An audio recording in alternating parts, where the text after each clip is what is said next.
Welcome back out here to Somerset Place. We are standing in the former barnyard area for this episode of our Lost Building series to discuss the Little Shed.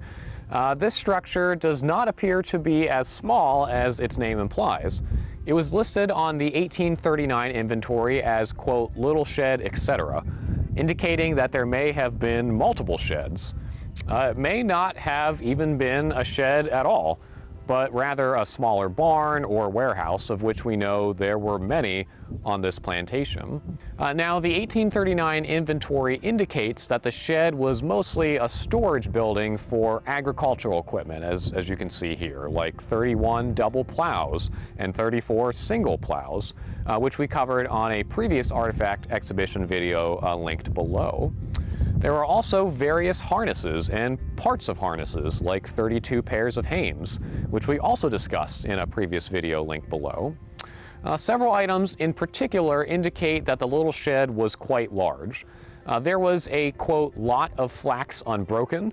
Flax was actually a minor cash crop on the plantation, and enslaved field hands like Judy, Lewis, and Suki probably stored some of it in the shed before transporting it to the threshing machine, a building we discussed in another video linked here as well.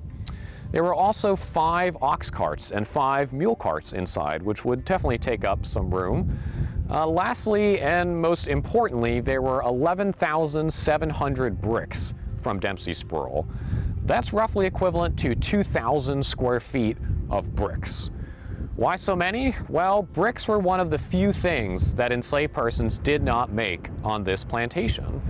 Instead, they had to be imported.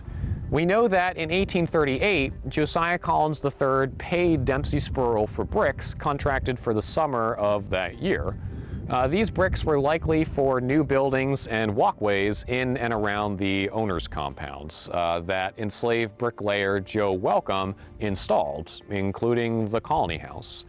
It appears the remaining bricks from that order were listed in the Little Shed in 1839.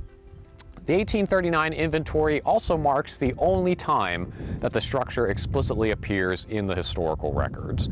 As such, its construction, exact location, and ultimate disposition are unknown.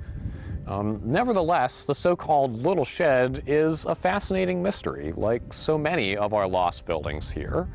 If you would like to learn more about some of the items listed inside the shed, check out our artifact exhibitions linked in this video. Also, don't forget to subscribe to stay up to date with our latest posts. Be sure to ring that bell to get the notifications, and also be sure to visit us here in Creswell, North Carolina for a guided tour. Thank you, and we hope to see you guys here real soon.